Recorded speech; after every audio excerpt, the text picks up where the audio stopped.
Oak Grove School. It was an arduous trek. We lost a few students, sadly, but most are still with us, so that was good. We came all the way from the other end of the valley, and here we are.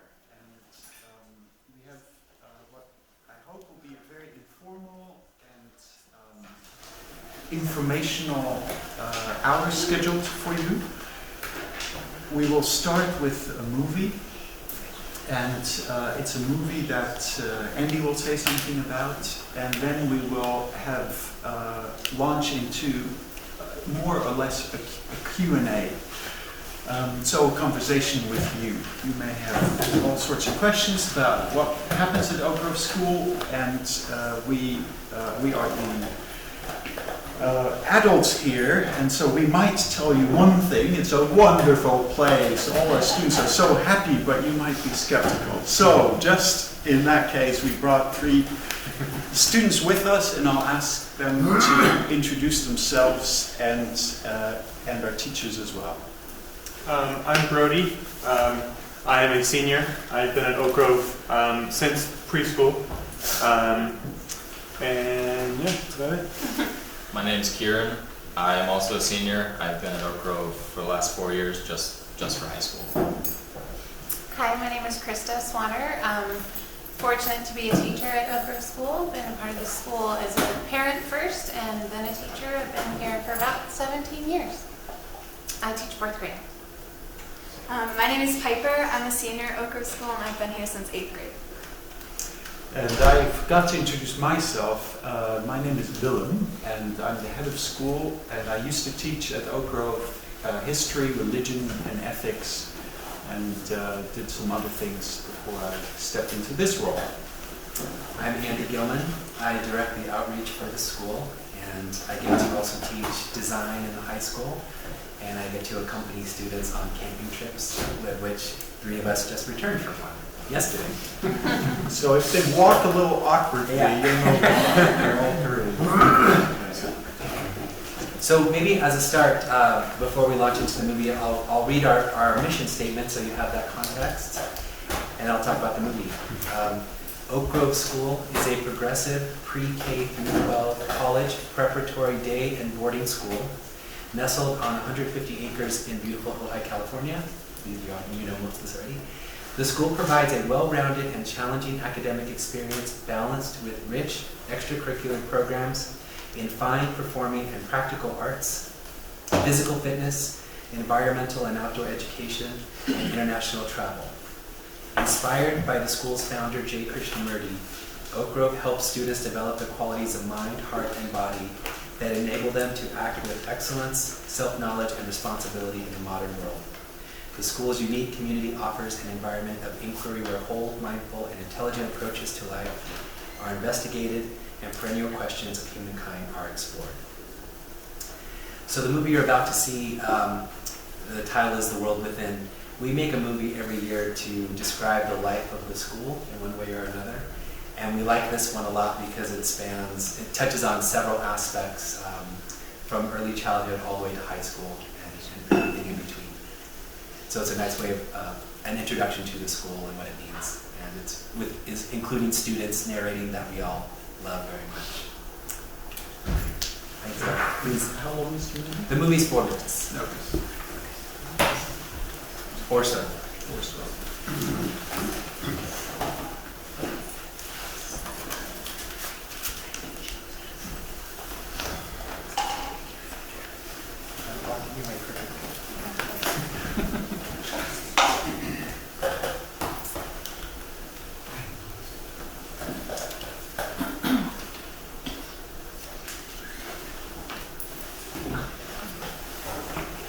About 6 minutes.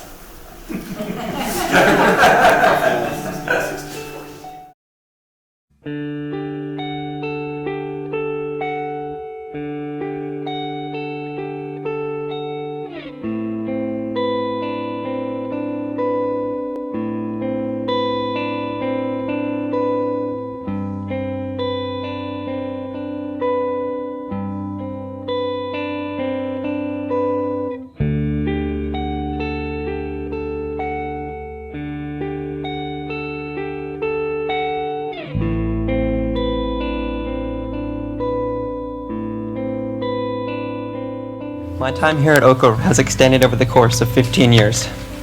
That's a long time, people. Think for a moment. Where were you 15 years ago in 1999? It seems like forever ago, doesn't it? It certainly does to me. But the time, it all seems to have flown by.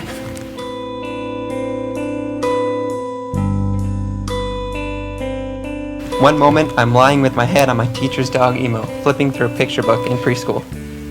The next, I'm in Mexico with my 4th grade class. The next, I'm getting my first ever letter grade in my freshman year of high school. And now I'm graduating. I tried to make sense of it all, why I stayed here all this time, and this is what I've come up with. My friends and I like to joke, only at Oak Grove. For instance, only in Oak Grove do you sit under a tree on the lawn of the main office to eat your lunch. Only in Oak Grove do you trek across India for a month with your senior class.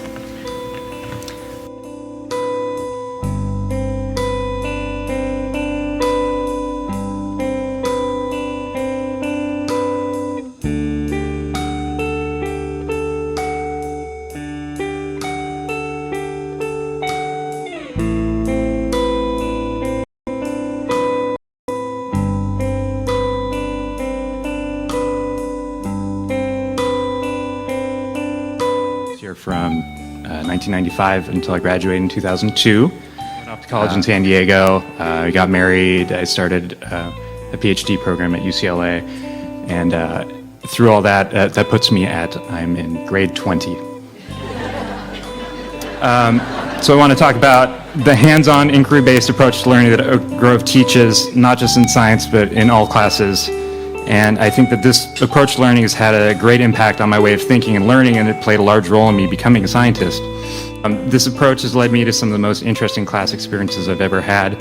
I can remember, countless lessons from even my freshman year here at high school.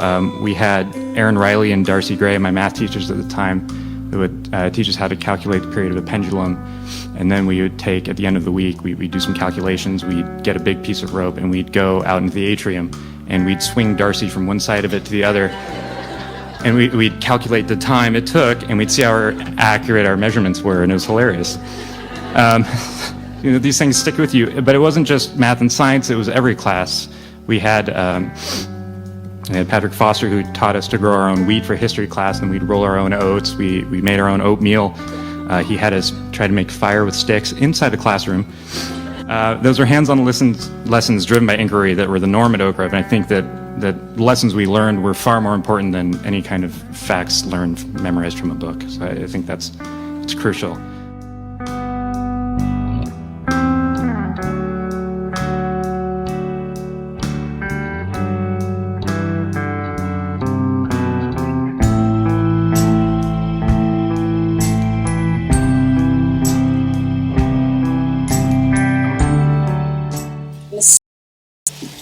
Proof that you're trying. How could I forget those words? How could I forget that advice?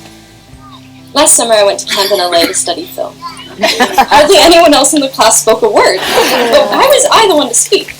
The one to break the silence, even though I didn't know the answer? Why was I the one to try?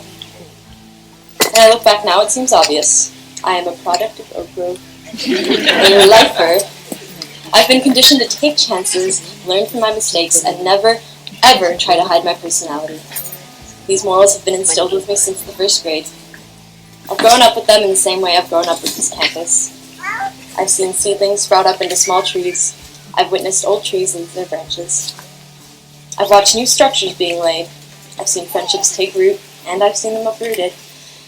I've seen heartaches and heartthrobs and heart-to-hearts, and it all happened right here.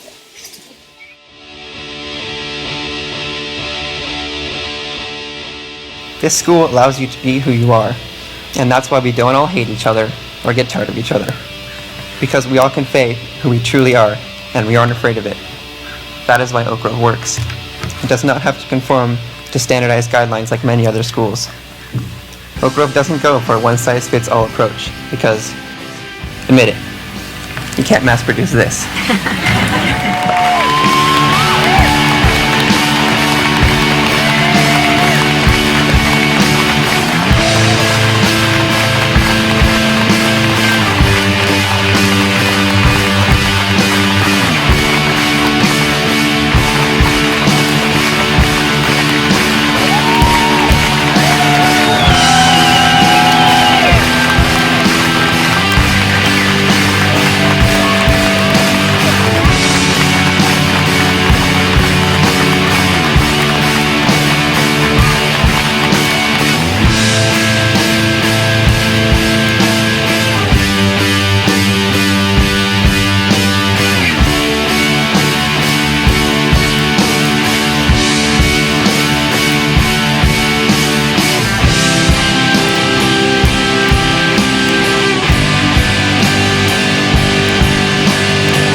Thank you, thank you. I was thinking I would start us off by asking a question of our panelists, and then we'll see where that goes. I want to acknowledge also that with us in the audience, we have several present and former parents with us, and we have some members of our board, so they can chime in as well to give their particular perspectives. How many of you know already what Oak Grove is? Most of you?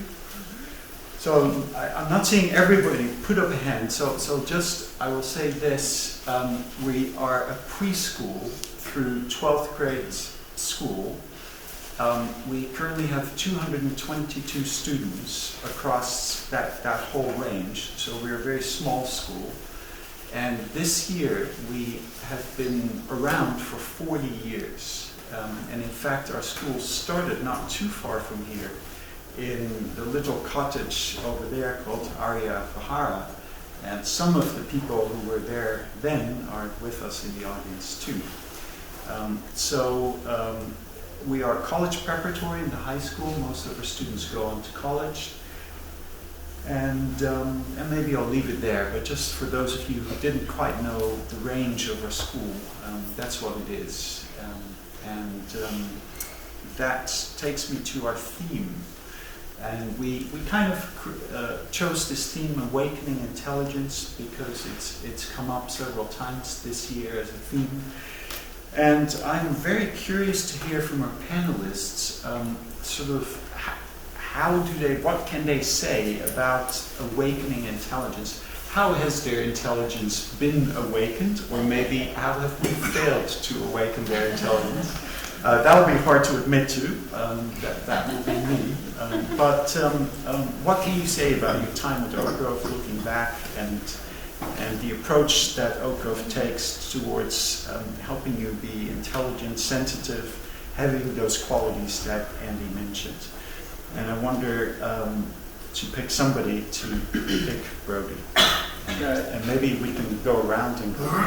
Same for you. You can. For me, mostly, what that speaks to for me is really the difference in how different students learn. So, for example, I am a very mechanical, what I call mechanical or technical learner. So I just want to use my hands, So if I'm learning math, I want to be working through the problem. I want to be doing it that way. If I'm, writing an essay, I want to be writing it out instead of just like writing an outline. I want to be writing the words and figuring out what I want to do, and then I'll go back and edit it. And so I think what awakening intelligence means to me is how I learned to learn at Oak Grove, and how I learned to learn in my own way, and kind of. If I needed to, teach myself a certain topic because I know how I learn. And so that really is kind of what it means to me, is, how I learn and how I know, how to teach myself something, or how I can figure something out through that. We're going just down the line? Yeah. Okay, so to add on to learning how you learn, a little backstory. Before I came to Oak Grove, I used to think I was only a visual learner, that if there wasn't a picture, couldn't get it. That's just what I thought. That's how I thought I knew how to learn. Oak Grove basically taught me that I was wrong, that you can learn in many different ways if you just give it a shot and try. Sure, some ways don't work for me. If someone just spews information at me, I'm not going to remember most of it. That's just the way I am. But so I think for the awakening intelligence, I would have to agree with Brody that learning how you learn and being able to basically just know that and carry that with you throughout your entire life is a good skill to have, and that's what Oak Grove has taught me.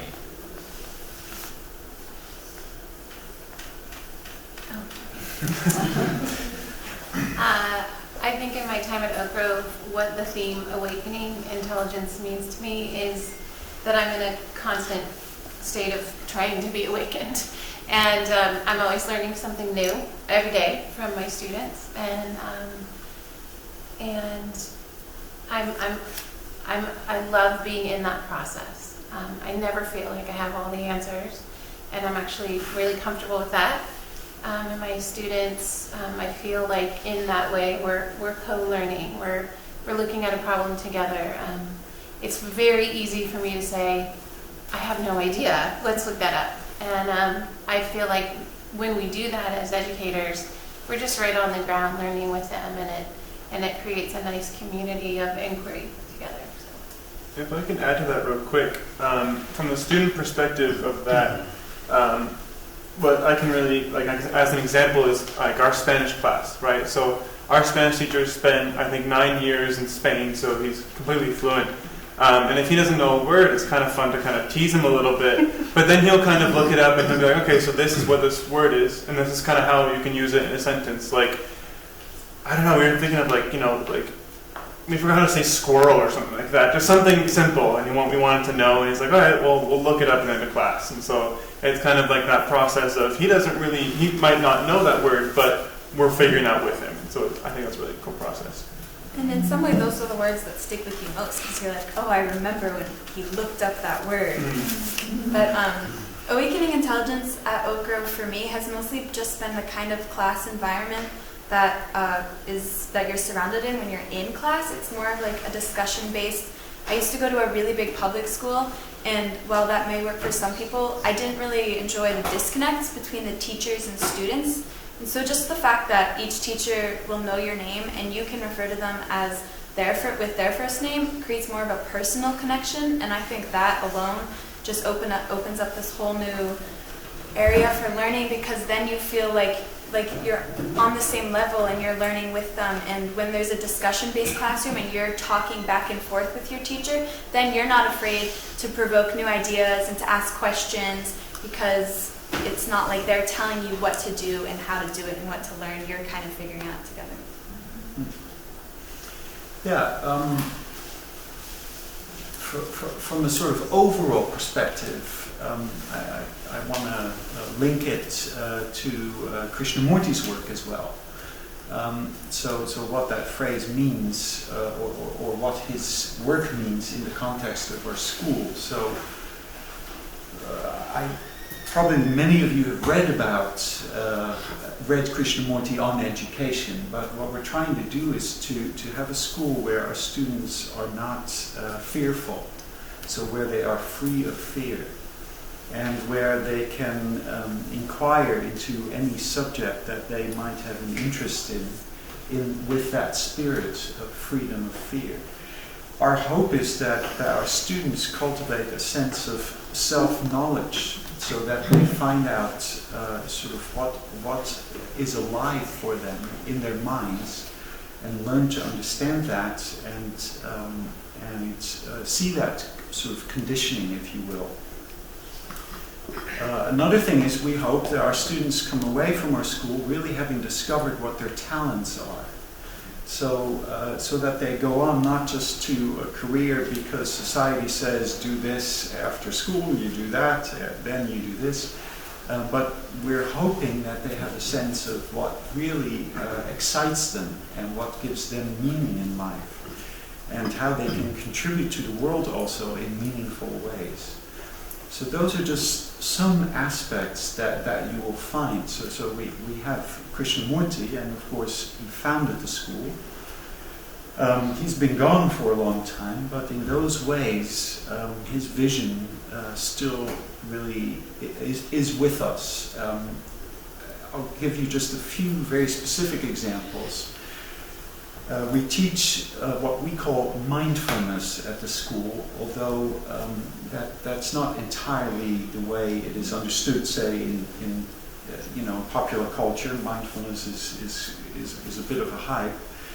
But really the emphasis is on our students trying to find out what is going on in their own minds. And that will, of course, look very different if you do that with a group of 12th graders than if you did that with a group of 7-year-olds, you can imagine. So we have very interesting ways with food and with beads to have children sort of learn about being fully aware to what is alive in them, and to transcend that in a way through seeing it. One other example is we have, it's not a class, but a program that we call Think on These Things, inspired by Krishnamurti's book of the same title, where we have a number of subjects such as fear and education, and I think love may be one of them, and where our students sit in a room and really look at those issues in the context of their own lives. So those are just some ways in which this the foundation of our school is expressed at our school. And you may have more questions, and those can come up. But let's see what Andy has to say, and then I have one more question for our panelists, and then let's open it up to you, the audience. Yeah, I like everything that's been said.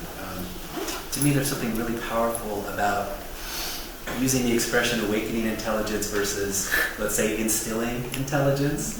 And it means that we're working with the students, and in a sense, we're co-creating what they already have present inside of them. And as Willem said, I think our job at the school primarily, or at least at first, is to create that environment where they feel safe, to say what they want to say and to explore, and that you can take a project that could be multifaceted, and you can see the student will become very interested in a part of that project, and allowing some space for them to explore that thing that's very interesting to them. And when that happens, it does seem to me that this thing gets to flower inside of them. That just required sort of the ingredients and the environment to bring that to pass. The second thing is what intelligence means. And again, this comes from Krishnamurti as well, and it isn't speed at calculation, for example, or good memory, but it also means, I think we intended to mean compassion, a sense of stewardship, an understanding about the commonality that we have with our fellows. Just to talk about the camping trip that we just came back from, a huge role of the camping trip is self-knowledge through relationships that the students have with each other. So well done. I'm curious to hear from the panelists sort of this background that we have at our school. This piece that comes from Krishnamurti. Is there something, maybe an anecdote, something that struck you from that, or maybe that has frustrated you about that, or whatever it is? In what way have you encountered that? I know you went to India, you have lots of dialogues. Our students visit 4 of our sister schools in India, for example. But I know you read it as well in class. So is there something that you could share that might be of interest to your audience? About peace? About that piece of Krishnamurti at our school. I can go. Yeah, go. So there, as was mentioned before, there's basic principles that are put into our education that basically are subtly there. It's not prominent, just like, this is Kay speaking to you, like from beyond, like, you need to learn this. It's more of like, it's just sort of subtly in our curriculum up until senior year when we first read his books. Well, one of his books. India was actually the first really intensive, like I thought reading his book would be an intensive, like we debated some of his topics, and however, when we went to India we had for a week straight, we'd wake up at 4 a.m., do some yoga, and then for 4 hours we would just have a discussion started by one of his topics. That's the one that really sticks with me. Not a particular quote, not anything, just like the conversations that sprung up between our two communities at different schools in the morning. And again, off of our India trip, it's really cool to grow up at Oak Grove, and I experienced most, I mean to say most, but I mean to say all of Oak Grove. I've seen its ins and outs, and I know a lot about it, and it's great to I'm like, I know this is Oak Grove. And when I go to India and I see Rishi Valley School, I see the school, I see Pathshala School, and I see the Valley School, And when we see those schools, you really see how very much they are alike to Oak Grove. What I mean to say is, you see the same kind of basic principles and building blocks throughout each school. Of course, they have their differences because other side of the world, but it's you really see their similarities, and it's really cool to kind of not only have that discussion with other students and other teachers, but just even experiencing the campuses and how even they're very spread out, between nature and between the trees, and you have to walk a few minutes to get from one side of campus to the other, and then each has its own like we have the Oak Grove. Rishi Valley has this whole mountainside and part of a valley that has that's their property, and you can go and explore it. And I think that's really what stuck with me is their similarities between schools here in America and on the opposite side of the world in India. For me, the piece of Krishnamurti that actually used to really frustrate me, but now I've kind of learned to accept and grow fonder to, is the non-competitive part. I am a pretty competitive person, and She means very. And I'm really big on sports, and so when I joined Oak Grove School, I remember we were sitting in the mission office with Joy, and she was like, yeah, we have sports, sometimes we win.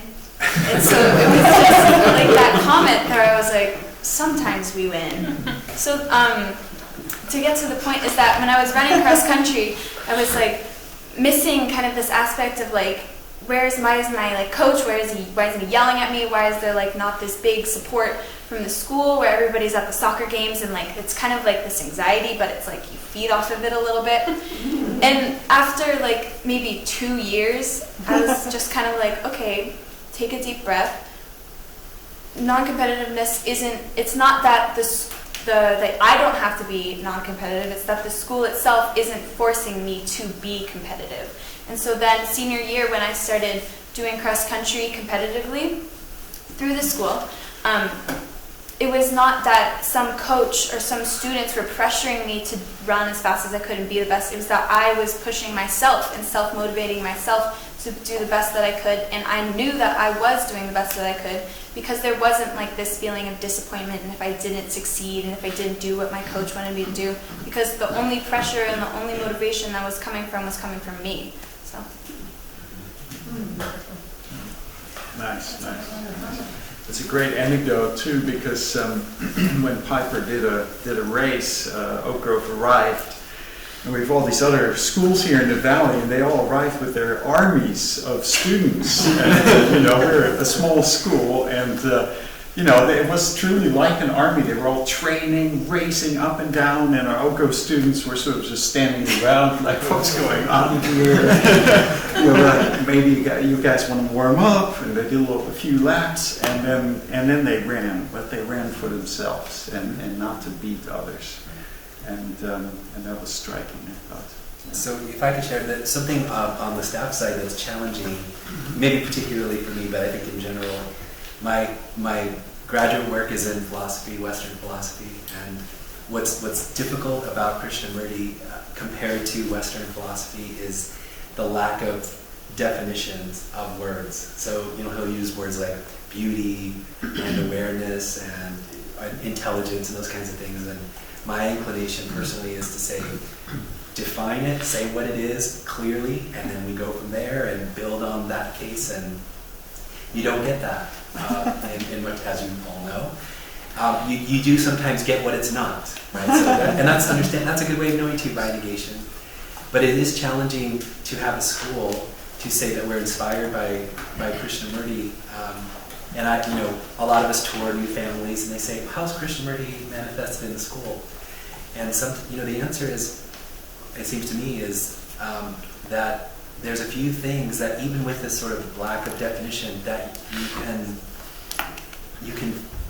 It's a foundation of a focus on self-awareness, as we've discussed, a focus on stewardship of the earth, this focus on compassion, and that implicitly or explicitly is there in every grade, and it manifests in different ways. So for me personally, it's been a nice place to go to come from wanting definitions of everything to saying, I don't know, I know generally, and that's going to be okay to live generally in this space and to know just roughly what we're intending as a school has been for me very fulfilling.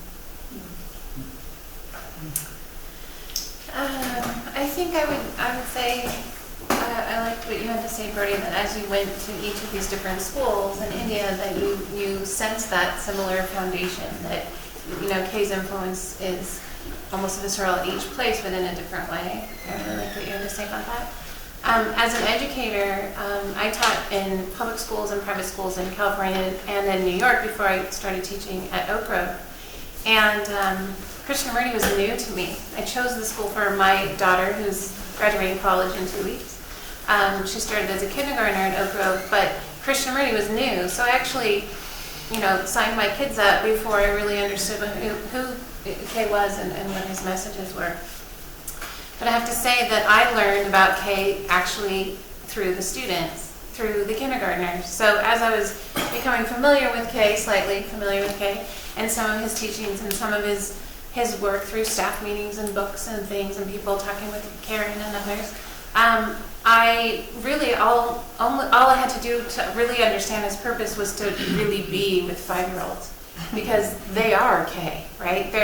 They are completely self-aware and they're completely compassionate, and someone stubs their toe and 14 kids run over to help. I mean, so I found that it was a nice combination of learning about Kay and teaching in a Kay school actually all at once, that I've, like I was saying before, I'm still learning, but I feel that he really, his idea to form schools, I think that's what he saw in this childlike nature, was this openness and this innate intelligence. So.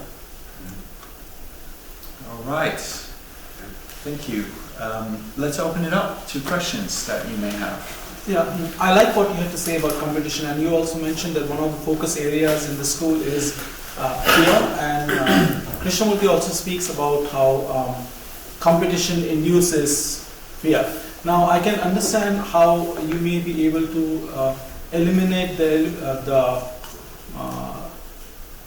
competition in the earlier grades, but as you move on to the higher grades and as you aspire to go to colleges, then there is always a kind of comparative admission process that takes place in colleges. So how do you sustain this non-competitive spirit throughout the school years? Yeah, really good question, and maybe some of our students. Yeah, I'd like to. I really have kind of experienced that firsthand because growing up, we don't have letter grades until 9th grade, until high school. It's just kind of between you, your parents, and your teacher as to how well you're doing, and if you need more support, then it's given. Whereas in high school, it's a little bit different, but it kind of stays the same. It's like between you, your parents, and the teacher, but you can also kind of talk about it with your friends, and it's not even. And it's not really like a competitive way, It's just kind of like one case, I didn't understand at all what our math teacher was saying at one point, right? Because I'm not very good at math, and my friend didn't either. And so we're both like, okay, well, we're really both going to struggle on this quiz. It wasn't like, oh, I want to get better than him. I want to be better than him. But it's like, oh, I just figured out how to use this formula. Let me go show him, And I think academically, competition is very lacking at Oak Grove, and fortunately. And moving on, next year I'll be going to California State Polytechnic University, so Cal Poly. And what was really strange to me is the California State schools only want numbers. So they want your SAT score, they want your GPA, and they want what classes you took. That's it. And that was totally out of the blue for me. I'm used to a school where a lot of it is, like Piper said, discussion-based. And so it's a lot about your opinion and who you are. And to apply to a school that I'm going to end up going to, actually, that only wants, almost like this competition side of you was very strange. And so to keep, to really, grow up with this non-competitive philosophy and then kind of move on to a very competitive side of it. will be very weird, but I definitely want to keep that with me. Well, you can never just completely get rid of competition. Like, it's just in human nature. It's about this and everything. Like, there's always going to be competition. But Oak Grove doesn't rank students, which a lot of schools do, like valedictorian. And I think that alone just completely diminished an atmosphere of competitiveness in the academic area, because on your college admissions and like nobody really tries to compare GPAs. I think it's something among the students that is through the philosophy of Krishnamurti that we've kind of adopted, that we don't really care. We're not like, oh, I have to be better than everybody else in the class. Like, we're there to help each other, and I think it's also because since we're such a small size, like, if it was bigger, if there were just masses of students, you could be like, oh, these are the smart students, I have to be better than them. Oh, these are the not so smart, I have to be better than them. But we personally know each other, and and so it's not like we can just be like, oh, that person, they're not smart, because we know that person, and we know their other strengths, and so we kind of view each other as equals in a way, just because of how personally we all know each other, and I think that diminishes it. What they're talking about academically, even though we don't have, like, it's not competitive, us versus them in a class of 16, that'd be kind of difficult if it was us versus them in a class of 16. But I kind of wish sometimes that there were a few kids that got bad grades in our class. It's like, it's ridiculous. I get a test, I get like, oh, I got an 89, that's great, that's a B+, fantastic, and everyone else is complaining, oh man, 99.5, just so close away, and everyone's trying to help them, like, what did we do wrong, that 0.5, arguing, debating that the teacher's wrong, like, no, you were wrong about this, I deserve the 0.5, or I deserve more. But I kind of want to talk about sports at Oak Grove, even though sports at Oak Grove, we get competitive as students. I'm the least competitive. He gets mad at me for this all the time, because we're defensive centers together. And I just like to talk to the kids and their teams. But the only time I really find competition, like, just boil up at Oak Grove is when we play Besant Hill, because they're our like small hippie school rival in Ojai. We always want to It's like the same person. But I don't know. I just like there's one guy on the team named Woody. We just talk across the field. Like, we don't really. I don't know. It's present at our school, but it's not forced, because I just sort of, soccer's more of a social gathering for me. Yeah, it's funny because, they'll almost score and we'll be like, yeah, we blocked the goal or whatever it is, and then Kieran's walking up and going, that was a great shot, what's your name, where are you from, and getting to know this guy, and I'm like, dude, we're supposed to be playing against him, but he just like, chatting it up with them, and so it's just Oak Grove, So I think we were saying, like, how we're going to bring this with us. That's how, for me, that's how I'm going to bring it with me, this non-competitiveness that sort of wasn't encouraged where I was before Oak Grove. Now just is completely flourishing here, where I just feel like, we're all in this together. How's it going? And that is what I plan on taking with me for the rest of my life from Oak Grove. I'll say my first year that I was at Oak Grove, I went to a regular school, public school, and I drove the high school volleyball team to a game, and they lost by a lot. I mean, the whole game was, and for me, I was having a lot of emotional pain watching them lose so badly, right? And they played, and it was okay, and then we all got in the van, and I'm feeling very heavy-hearted, and they were fine. They were completely fine. Now, if you would have asked them, would you prefer to have won the game or lost, they would have said, I would prefer to win the game. But it didn't affect them the way it affected me when I was a teenager, where it weighed on me, and it stayed with me for days, that competitiveness. And so we do play the other private schools in the area in something called the Condor League, but we don't even really rank, who won the league. We mostly we're all playing against each other, and that's what happens. But really, it was that first year when I saw the kids in that band, and it was as if they did win. It just didn't affect them that way. On the college side, one of the things we say, sometimes the parents or the students have a notion of what success means to them. For example, I want my kid to go to Harvard or Stanford or whatever that image is for them. And what we try to do is create an environment where we say, there are 4,500 colleges and universities in our country alone, and the college that might be right for you is one you haven't heard of yet. It might be this tiny liberal arts college in Kentucky. Or maybe it's not college. Maybe that's not in your path. So to try to create all those spaces for that, because you can see it happens every year. The students feel stress, to do the applications, and they're applying. And when we're in India, that's when they're usually hearing which colleges they got into, and it's on everyone's mind. But we do our best to create an environment where at least we could say there are many, many ways to have a life, and to have that be just the normal space for them, and to try to live that ourselves. So that there is that stress and competition in life. But that's the way that's our approach to it. But great question. How do universities, like say UCs, view applicants from Oak Grove? Differently or? No. Judging by the types of schools our students are accepted to, they seem to like our students.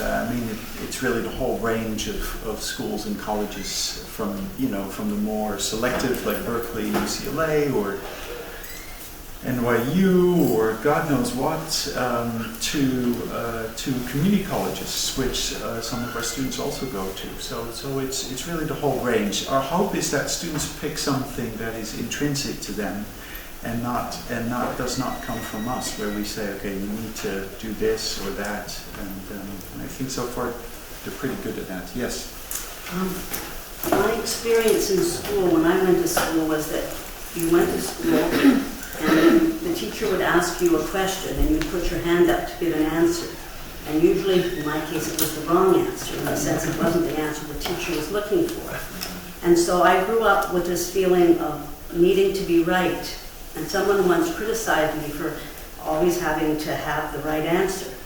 And when they criticized me for that, I was surprised, and I thought, well, aren't I supposed to have the right answer? So now I'm being damned for having to have the right answer as opposed to having the wrong answer. And so I often said, I wonder what it would be like for kids going to school where the teachers accepted the fact that the students didn't know something, instead of looking for the answer and then shaming them for not having the answer. So what I often have thought over the months is, what would it be like to be in a school where children were, it was okay not to know. In fact, not only was it okay, but you were encouraged not to know, because that meant you had an empty mind, which in Krishnamurti's ideas was a good mind to have, because then you didn't know and you didn't have set ideas and you were open to inquiry. So I just wondered, in this setting for your school, is that encouraged when the children come and they don't know, and you think, oh my God, you don't know, isn't that wonderful? As opposed to shame on you that you don't know. So that's my curiosity. And my hope is that you're the kind of school that really welcomes that, not knowing, and really validates that. Oh, I wanted to speak. You said halfway through, how would it be like going to it? It's great. It's nice. I had a teacher. This is a funny story. I was, like you said, she was wrong. I was wrong a lot in math class. I used to think math was just not for me, and she used to make a joking nickname, called me Pond Scum. Not kidding you. That's a joke. All my friends and I were bad students because we didn't know the right answer ever. And at my old school. And so she always, sorry about that. So she always just made up these nicknames for us because we always were not paying attention. When I got here, our teacher Jennifer, she basically taught me to love math because I was like, I don't know how to do this. She's like, great, let me show you. She showed me every single time I was wrong. She's like, how about you try it this way or this way? And it's fantastic. It works. Yeah, I think in math class, it's a little bit hard to have the wrong answer and have it be accepted because math is math. It's almost fact, and so, but for some, I don't know how, but I mean, in Oak Grove, it's like, if the teacher's like, okay, Brody, why don't you come to the board and show us how you did this problem? I'm like, okay. I go up and I get like 7 instead of 96, right? I'm way off. And the teacher's like, now, why did you do that one step there? I'm like, I thought that's how I was supposed to do it. She's like, well, Kieran, what do you think? And they're like, well, I thought you do this. It's like, exactly. So you're working with your fellow students and with the teacher, and she kind of works through it with you, or he works through it with you, kind of saying, this is how it would be easier for you to do it this way instead of this way, where you get 7 instead of 96. Now, in like history class or an English class where it's actually discussion based, it's very easy to have the wrong answer because it's your opinion, and so we'll be reading, like this past first semester this year, we were reading Krishnamurti's book, one of Krishnamurti's books, and so then we'll have a discussion on one of his topics, and we kind of think of his opinion and what we think on the topic. And if I have some outlandish opinion that no one agrees with, I can try and argue it and kind of sway them to my opinion, be like, look, this is what I think, this is why I think it. And so you can kind of get into like a very subtle debate about it and kind of, work through it. And then our teacher will kind of moderate it and be like, okay, so you think this, let's see if we can bring them both back to either K or figure out why they are alike, and they're not so separate. And so I think at Oak Grove, it's an amazing thing to be wrong. Great quote. Yeah, there we go. I'm a high performance coach by trade. Okay, so I work with a lot of professional and Olympic athletes. And what I love about what I'm hearing from you is I'm feeling that the school they really keep a tight watch on the process of how you process with people. And Kay's comment about education is about pulling out, not about stuffing in. And the competitiveness, Piper, that you talked about, nurturing that. It's not the competition that's bad. It's the quest for excellence in anything we do. And the school, if you put a word to it, is excellence focused, it sounds like, because excellence is all inclusive, it's whole, it's not fragmented. My question, going in that direction, is you have all the other stuff. We have to learn, we have to go on and earn a livelihood and all that. But the processes that happen with you as students with each other, relationships, falling in love, dealing with the emotion and anxiety of, I'm sure, some person gets cancer, some person, father gets in a car accident, someone's killed, someone loses a brother or sister, all those kind of things. How is that different? Because I'm sure the school must face those crises as well. And how is that different from the mainstream? That it's a society where people are disconnected and not a whole approach. How is that? Because I'm sure the school has faced that. So how is that different? Yeah, that's a great question, actually. In the past, and I think about a year ago, our math teacher got breast cancer, and so she took the first semester off of school. And so our student council organized a breast cancer fundraiser. We did a whole month where everyone bought pink ribbon pins. Almost everyone wore their pin almost every single day. And I think 5 or 6 of us, including us two, shaved our heads, took a picture with her. And it was like this everyone rallied around her and supported her through that struggle and with her family and everything. And it was really amazing to see that community come together and really support them through this crisis. And it was really, really amazing. Basically, it's not just mentioned in passing. We go at it full force. Just this is happening. Okay, we're here too. I think it's the small size that our school is.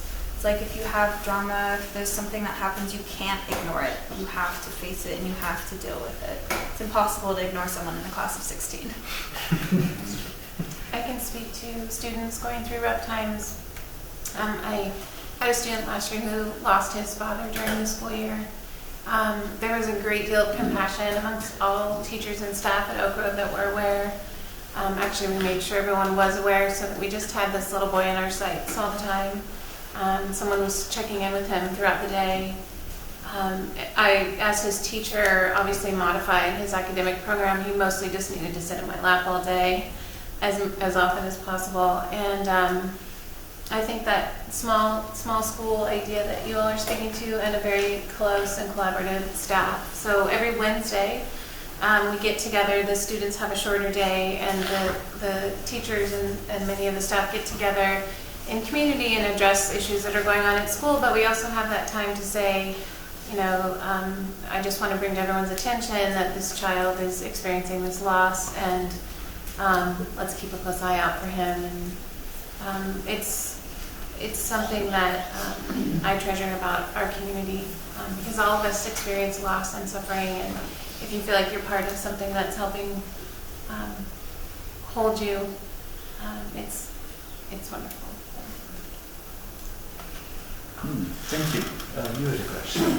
I'm from Dallas, Texas, and I run a science workshop from grade 1 to 12.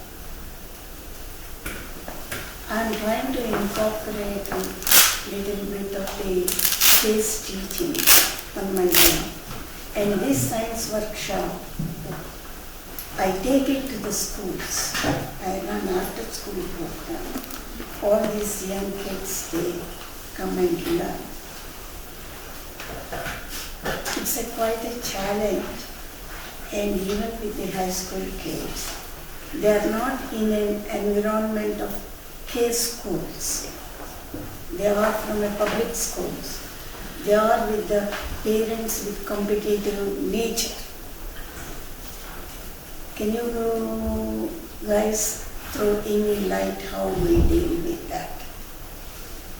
They do hands-on with curiosity and everything. With your experience, how do you do that? What I do, for example, is there is a grade 8, 2 kids taken. As you said, they will have problems in mathematics, even in science, physics and everything, they have problems. So I tell them, both of them go to the board and solve themselves. I don't come into the picture at all. There is algebraic equation which you need to apply to physics. How do you do that? You have a problem there. So they resolve it. But with younger kids, what I do is, I'm just saying what I'm doing there, and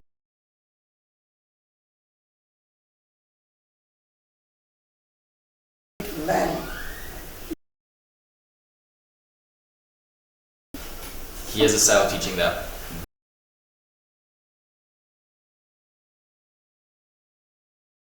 base 8, base whatever. To figure this out. Like, he literally didn't tell us anything. Just sits like, sit down, figure it out. And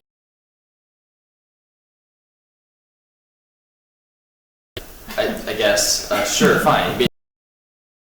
Just like, I have to I consciously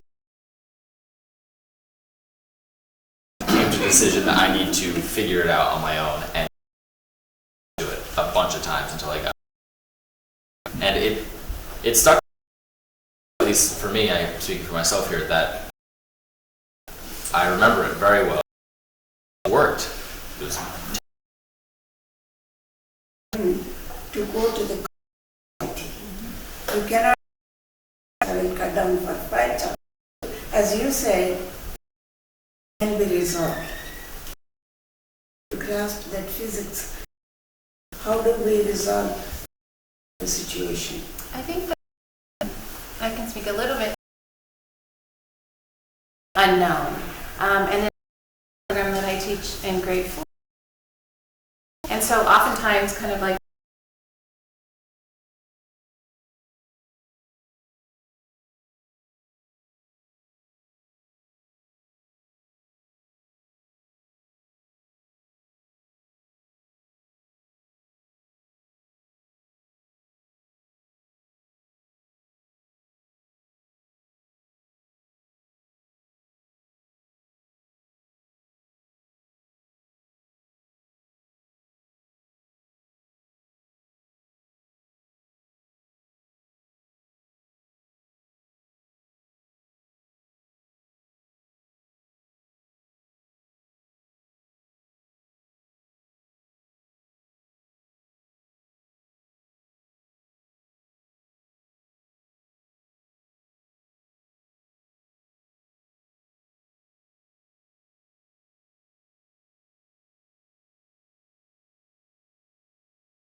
You write down the stand and we stop and we say, whoa, I'm noticing both of you want this truck.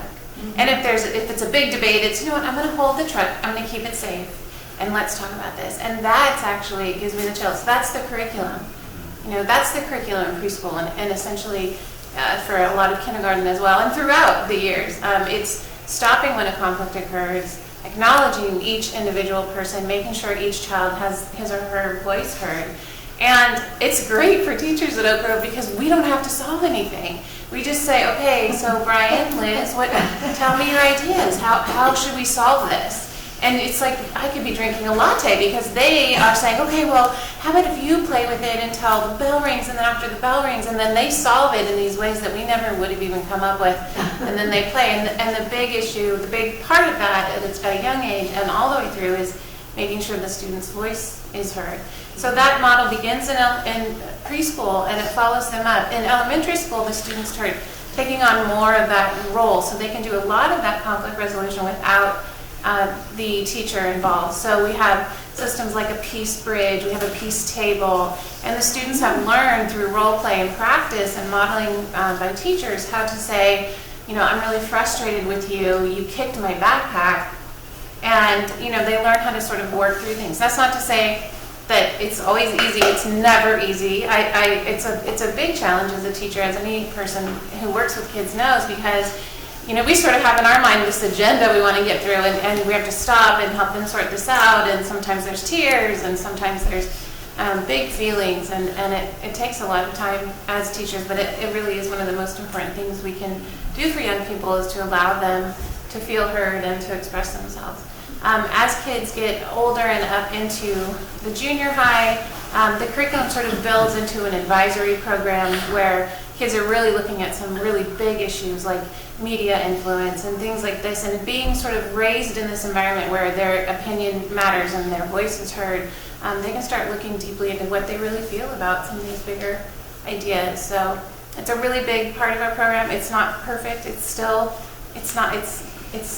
there, of course. Even at Oak Grove School, we have conflict in every classroom, every day, but we acknowledge it for what it is.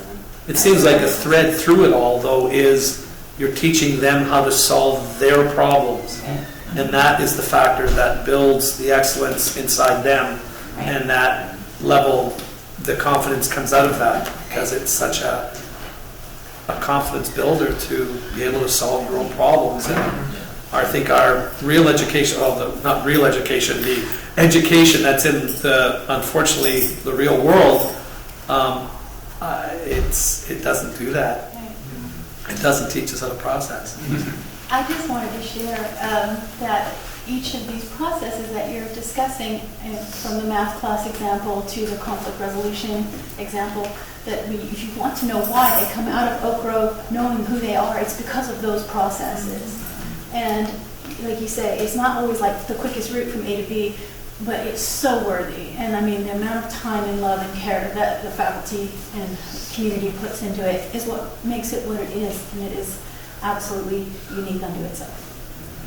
And I think in our high school, for conflict resolution, it's a little bit different, but it's still kind of, you know, it's because of, again, that small size of our school. It's kind of like a double-edged sword. But you're with that person that you say have a problem with. Say like, I want to use the truck, but Kieran wants to use the truck too. In the high school sense, it's just a metaphor. But it's like, we actually solve through it, just us two, and then if it actually becomes something serious, then of course, then teachers will get involved. But in high school, it's really between the students, and we'll talk about it. And whereas in public schools, it's really kind of very passive aggressive towards one another, from what I've kind of experienced and what I know of it. I had just speaking in high school, it's not if two students have a problem with each other, they immediately go like, well, let's fix this right now. It takes a little while sometimes to realize there's something going on. People get passive aggressive. It's just who people are sometimes. But like even Brody and I, like in the past, if something's been like not flowing right, we'll go like, we need to sit down and talk about this and figure it out. And then we figure it out. And even though it's a process, we're still like, we got to change it. Something's got to change up, and we do that. We just on our own. Well, I remember my sophomore year, the Merity, who was originally the head of school, she came up and she was like, okay, so all the girls are going to go in one room and all the boys are going to room, and we're going to have a peace circle with a peace stick. And all of us were like, I don't know, 15 years old, and I'm like, peace circle, like peace stick, like what is this going to solve? Because there must have been some drama going on. And I just remember like coming out of the room and we were passing around the stick and each person would talk and all the girls were sobbing, like everyone was crying. It was so real, and like we probably walked out the boy. I don't know what happened in the boys' circle, but they were probably like, "What just went down?" But like, for some reason, it was just everybody's vulnerable, and everybody was like, "You know what? I'm gonna be honest," and the honesty came out, and then like it solved so many things. Just sitting in the science room, passing around our peace circle, all the girls crying and like being real with each other, and that's another like double-edged sword because the school is so small. We could do that. So. And it's really like the peace stick. You know, you get to talk if you have the stick. No one else can. You know, it's like, you know, it's a real thing. Yeah. You get to share your opinion, and you can share all of it. You know, and no one can interrupt you. And then the next person goes, and the next, and so it's like, you know, everything's out there on the table. Let's figure this out. It's not like, well, I feel no. You know, it's like it's all like one person talking, then the next, and it's very, you know. It works. It worked. Thank you. Gentleman in the back, and then over to you. I have a question of teachers. What is frustrating you, and what's your challenges, the main challenge, and how you deal with it? Sorry, what was the first part? What is frustrating you as a teacher? And what is I have to say my deep frustration actually ever since I started is that I wish more people could have that environment. That's my biggest sort of conflict about it. That I wish that we could start a school that was funded by some very wealthy donor that kids could just come to. That's my main concern, I guess. But maybe on another level, no, that's the main thing. That's the main one for me. Is I want it to be the school. I think the size of the school has to remain what it is to accomplish these things. But I would be interested in starting more schools and somehow having them be subsidized in some way bigger than we're able to do it right now.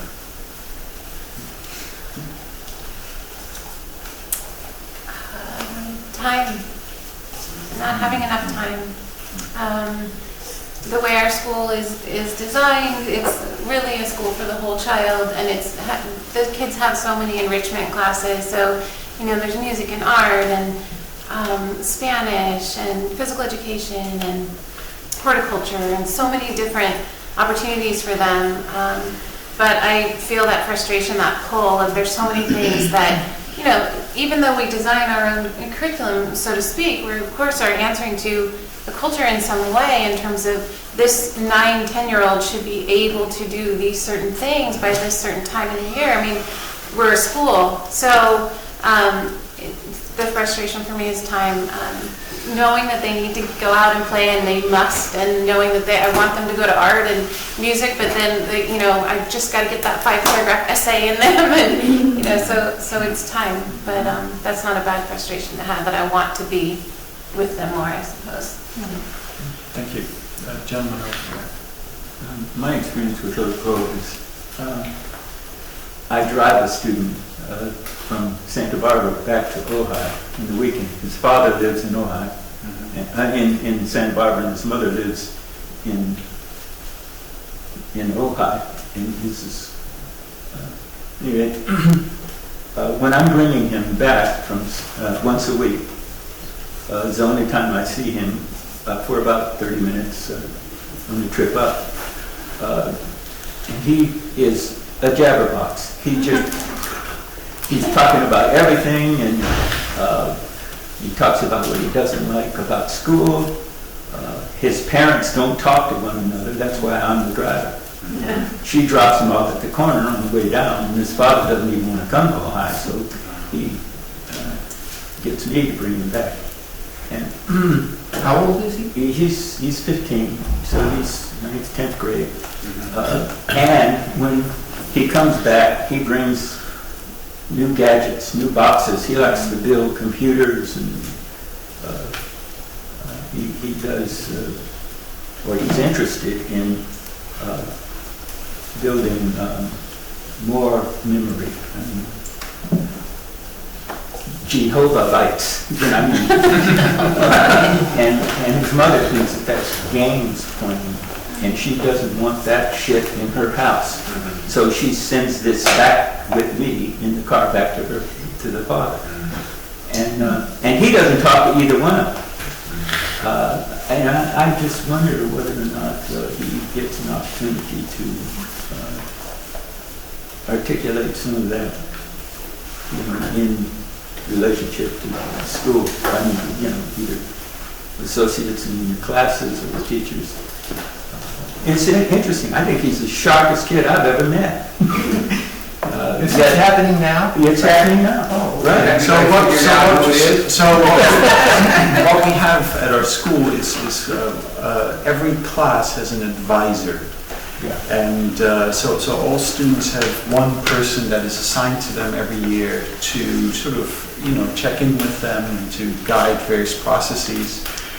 And so some students will take to that person, but maybe they take to somebody else. But I mean, not to take this into the realm of this particular person, but to say that I think our students feel that if they want to say something, if they want to talk about an adult at school about something, then that opportunity exists, and there's time made available for that. I would say too, it happens informally. So you, in my class, or even not in my class, you'll just find that you click with some students, and as Piper was mentioning, going on the first name basis and having so much time that we're spending together, there's a real connection that you make, not with every student, but with some, or sometimes many, that we've had. I mean, I can personally say I have some very strong friendships with some of the students where they could say, I'm really frustrated about what's happening at my house right now, and those are, I feel honored when that happens, and so that's what we try to do is the students hopefully know that that's available to them, is to make those kinds of friendships too, that relationship. Yeah, but sorry. No, I interrupted you. To say about that, it's just that it's on the student as much as it is on the teacher. Like, we have advisors, and I think that some students don't really talk to their advisors, but my sophomore year, my advisor was a woman named Addie, and I called her my school mom, because I would go in and I would like talk to her about everything, and she left the school, but she was like one of my closest friends at the school, and I would talk to her about everything. And so there are teachers at Oak Grove, and I felt totally comfortable. I didn't feel like she would go and like tell other teachers and be like, this is what's going on. So. And it's also student to student as well. You know, I feel because I've spent 4 years in very close proximity to some of my friends, I feel very comfortable telling them everything. You know, and if I have something going on at home, or if I'm completely stressed out of my mind with schoolwork, I feel completely comfortable going to one of them and just, you know, ranting and venting and just like, you know, in tears or whatever it is. You know, you feel very comfortable with them. And so to have that connection with other students, to just be able to talk to them about everything that's going on, and maybe sometimes not even just to get help. It's just so that someone hears you. You know, it's very, very possible, and it's very, very common at Oak Grove to do that.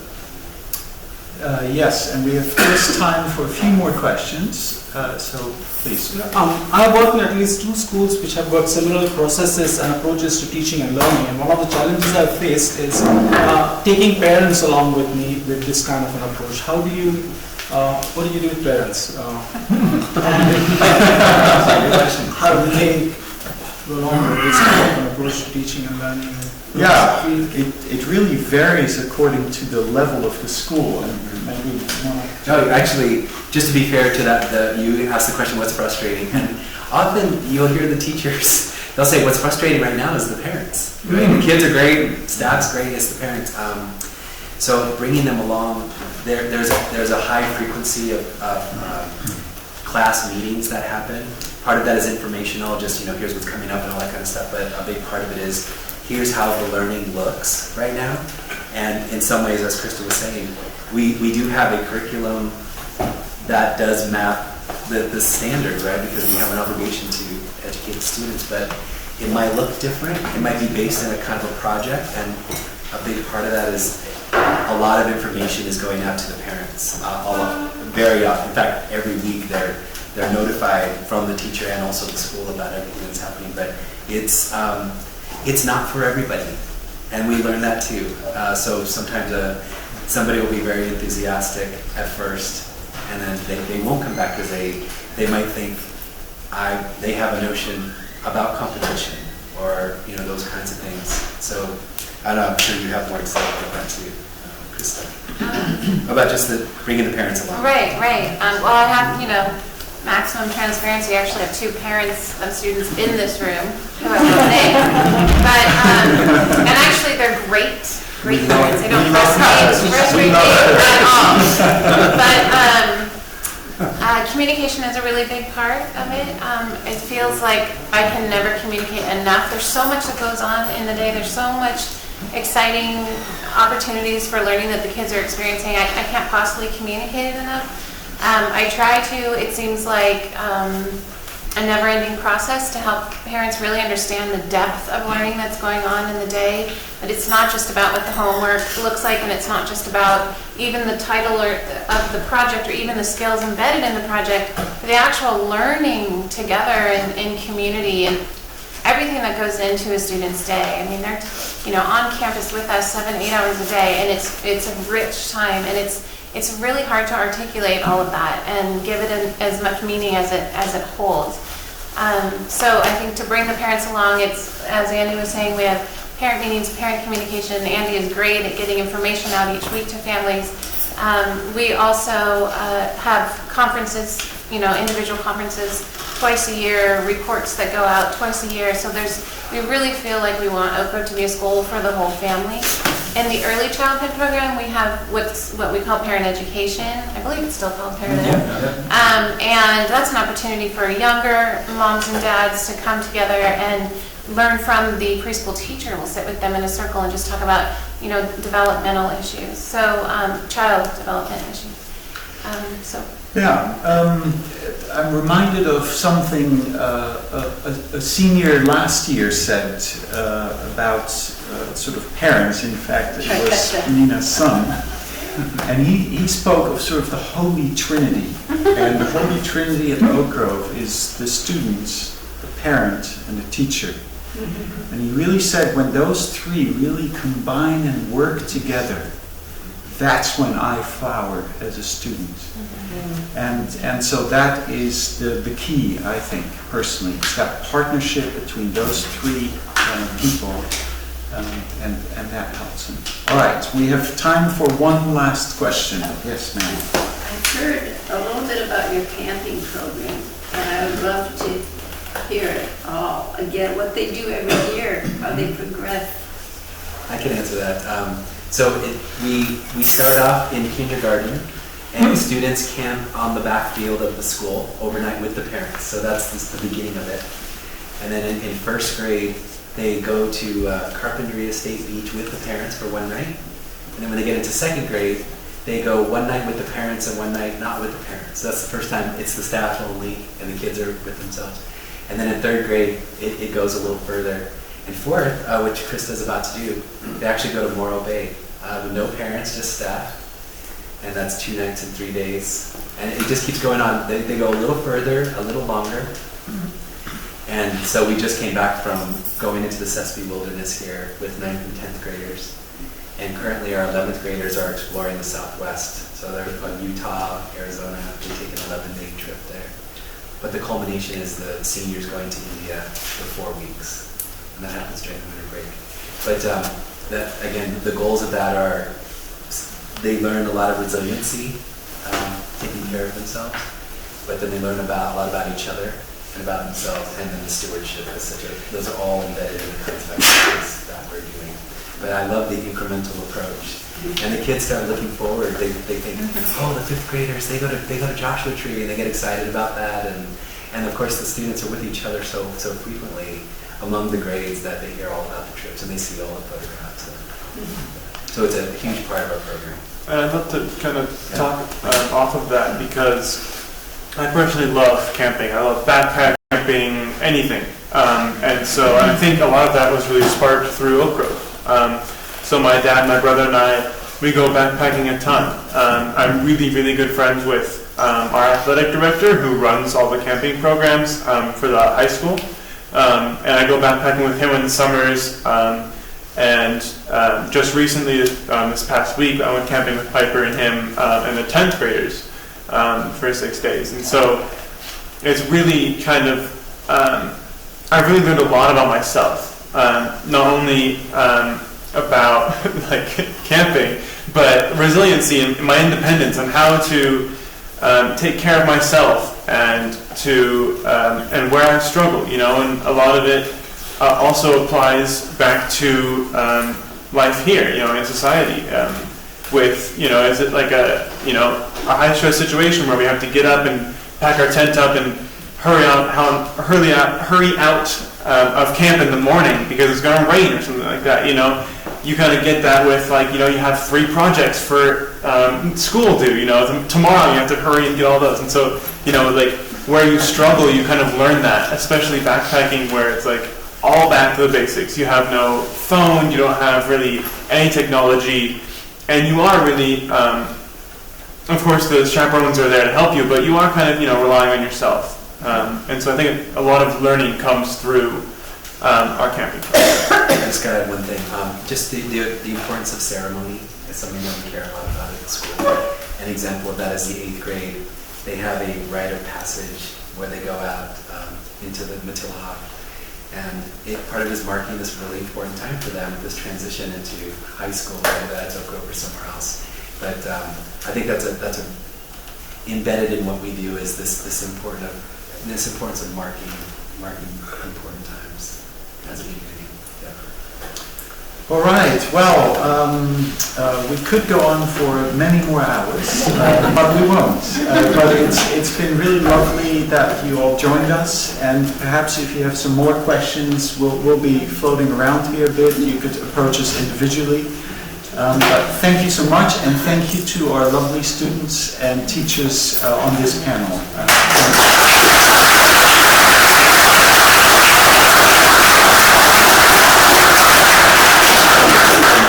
If any of you happen to know or are curious to see a leaflet, pick one up, or if you know of a student you think might benefit from our education, I'll leave these on the table. Thank you.